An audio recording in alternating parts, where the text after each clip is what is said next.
আজ আমি আপনাদের সঙ্গে যে রেসিপিটি শেয়ার করতে চলেছি এটা দেখলে অনেকেরই ছেলেবেলার কথা মনে পড়ে যাবে। আমাদের ছেলেবেলায় না ছিল পিৎজা, না ছিল বার্গার। এটাই আমাদের পিৎজা বলুন, বার্গার বলুন আর রোল বলুন, এই রুটিই ছিল সব। আর এরকম গোলা রুটি, এটা তো একদম ধোসার সমান।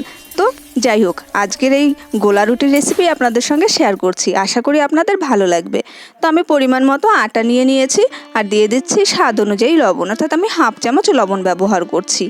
আর দিয়ে দিচ্ছি এর মধ্যে 1 চামচ 1 টেবিল স্পুন কালো জিরে দিলে এই রুটিটা খেতে বেশ ভালো লাগে।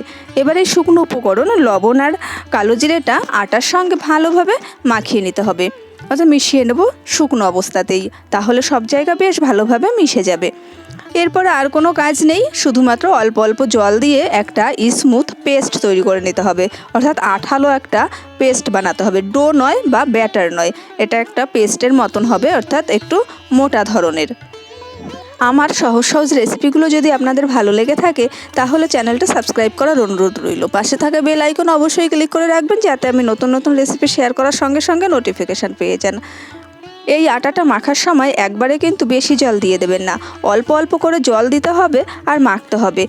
এই পেস্টটা যেন হয় একদম আঠালো ধরনের, পাতলা হলে গোলা রুটিটা একদমই পাতলা বা মুচমুচে তৈরি করা যাবে না।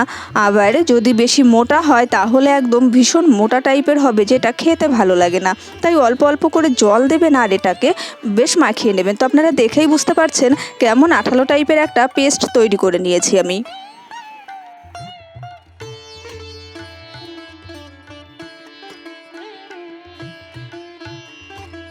মাখিয়ে রেস্টে রাখার কোনো প্রয়োজন নেই। ওভেনে বসিয়ে দিয়েছি কড়াই ভালোভাবে গরম করে নিতে হবে, অর্থাৎ মাছ ভাজার মতো ধোয়া ওঠা গরম করে নিতে হবে। তারপরে দিয়ে দিচ্ছি এই মাখানো আটা, অর্থাৎ পেস্টটা দিয়ে হাতের সাহায্যে একটু চারিদিকে লাগিয়ে দিতে হবে। তবে এটা অবশ্যই সাবধানে দেবেন, প্রথমবার করতে গেলে কিন্তু আঙুলে তাপ লাগতে পারে। তাই যখন এই আটাটা দিয়ে কড়াইয়ে চারিদিকে মাখাবেন তখন গ্যাসের ফ্লেমটা লো করে রাখবেন, আর দেওয়া হয়ে গেলে আটাটা তারপরে গ্যাসের ফ্লেমটা মিডিয়ামে রাখবেন। মিনিট 3-4 অপেক্ষা করার পরে দেখবেন এই যে সাইডে যেমন ছেড়ে আসছে, ঠিক এরকমভাবে কড়াই থেকে ছেড়ে আসবে। তখন বুঝতে হবে যে রুটিটা একদম তৈরি হয়ে গেছে এবং কড়কড়া হয়ে গেছে। জাস্ট খুন্তি দিয়ে একটু চাপ দিলেই দেখবেন ভালোভাবে এই রুটিটা উঠে যাবে, কোনো রকমভাবে লেগে যাবে না।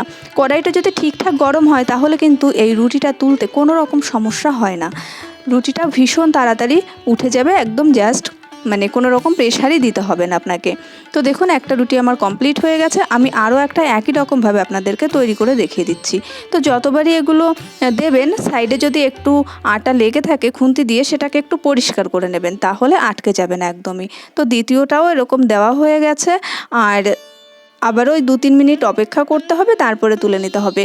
তো এই রুটিটা প্রথমবার বানাতে গেলে একটু সমস্যা হতে পারে, তবে একবার করতে করতে দেখবেন একদম ঠিক হয়ে যাবে। তো প্রথম দিকে আমারও একটু হাতে অসুবিধা হয়েছে, একটু তাপ লেগেছে, কিন্তু এখন আর সেই সমস্যাটা হয় না।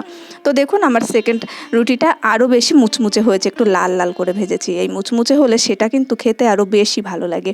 আর এইটা দেখে কার কার ছেলেবেলার কথা মনে পড়ে গেল আমাকে একটু কমেন্ট করে জানাবেন তো। আসলে আমাদের মা, ঠাকুমা বা দিদিমা যেই বলুন না কেন, এরকম রুটি কিন্তু আমাদের নিশ্চয়ই বানিয়ে দিয়েছে, আর সেটা কিন্তু চিনি দিয়ে খেতে ভীষণই ভালো লাগতো। তবে এখনের বাচ্চারা কিন্তু এগুলো জানেই না, তারা ওই পিৎজা বার্গারেই আটকে আছে। তো আমাদের ওই পিৎজা, বার্গার বা ধোসা যেটাই বলুন, সেটা কিন্তু ছিল এই লোভনীয় রুটিটা।